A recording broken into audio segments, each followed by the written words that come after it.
George Randall Scott nació en 1898 y falleció en 1987. Llegó a Hollywood en la época del cine mudo y tras su aparición en la película El Virginiano, estrenada en 1929, pasó a protagonizar algunas películas y entre ellas algunos westerns, dirigidos por Henry Hathaway. En 1939 se estrenó Tierra de Audaces, interpretando a un honrado sheriff que persigue a los hermanos James, y desde ese momento Scott se caracterizó por interpretar papeles de personajes duros. En los años 40 se va especializando cada vez más en los westerns, destacando en la película Espíritu de Conquista, estrenada en 1941, y en los años 50 creó su propia productora cinematográfica, y formando un equipo con varios directores y guionistas consiguieron grandes películas del western, que con un bajo presupuesto hicieron enganchar al público, y se consagró como uno de los rostros más populares del western americano. Participó en 60 películas del oeste, interpretando al héroe en casi todas ellas. Vamos a hacer un recorrido en orden cronológico por 13 películas del oeste en las que ha participado Randall Scott. Eso sí, no están todas las que son, pero sí son todas las que están. Tierra de Audaces, película estrenada en 1939. Nos situamos en 1867, año en el que empieza la construcción del ferrocarril en el estado de Missouri, y los encargados de la construcción presionan con amenazas y engaños a los propietarios de las tierras por donde pasará el tren para que vendan a precio irrisorio. El Marshal de la Frontera, película estrenada en 1939.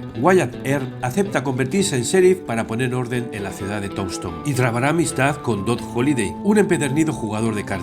Espíritu de Conquista, película estrenada en 1941. Un ingeniero de la compañía telegráfica Western Union se encarga de dirigir la instalación de una línea a través de los territorios del oeste y para ello recluta a los trabajadores en los pueblos más cercanos. Carson City, película estrenada en 1952. Nos situamos en la ciudad de Carson, donde se está construyendo una vía de tren que unirá Nevada con Virginia, y el encargado es un ingeniero que hará frente a multitud de peligros. Rabia Interior, película estrenada en 1955. La banda de los hermanos Reno atemoriza la ciudad de Seymour, y para acabar con ellos enviarán a un agente que simpatizará con estos forajidos para acabar tendiéndoles una trampa. La ciudad sin ley, película estrenada en 1955. Un abogado recorre el territorio de Colorado para implantar la ley y acabar con los criminales, y está tan metido en su trabajo que su mujer lo abandona y le asegura que no volverá con él hasta que no deje definitivamente las armas. El Séptimo de Caballería, película estrenada en 1956. Tras la batalla de Little Big Horn, los supervivientes del Séptimo Regimiento de Caballería del general Custer regresan al fuerte Lincoln, donde se abrirá una investigación de la batalla. Cita en Sundown, película estrenada en 1957. Después de la Guerra de Secesión, un vaquero y su amigo llegan a la ciudad de Sundown para vengarse de un hombre que resulta ser el terrateniente más rico del lugar. Buchanan cabalga de nuevo, película estrenada en 1958. Después de servir como mercenario en el ejército mexicano, Buchanan llega a un pueblo llamado Infierno, en el cual será arrestado y condenado a morir en la horca por ayudar a un joven mexicano. Cabalgar en solitario, película estrenada en 1959. Un cazarrecompensas captura a un joven acusado de asesinato, y durante el viaje a la ciudad donde debe ser juzgado, serán perseguidos por los indios y también por el hermano del detenido. Nacida en el oeste, película estrenada en 1959. A un oficial de caballería se le encomienda la misión de proteger una línea de diligencias que transportan el oro desde el sur de California a cualquier punto del país. Estación Comanche, película estrenada en 1960. Un vaquero rescata a la mujer de un millonario que fue secuestrada por los indios comanches, y de regreso a su casa tendrá que enfrentarse con otros cazarrecompensas que quieren hacerse con la chica. Duelo en Alta Sierra, película estrenada en 1962. Dos viejos amigos se asocian para escoltar un cargamento de oro. Uno de ellos es un hombre honrado que quiere hacer bien el trabajo. Sin embargo, el otro piensa robar la valiosa mercancía. Y hasta aquí el final de la lista. Nos vemos, hasta pronto.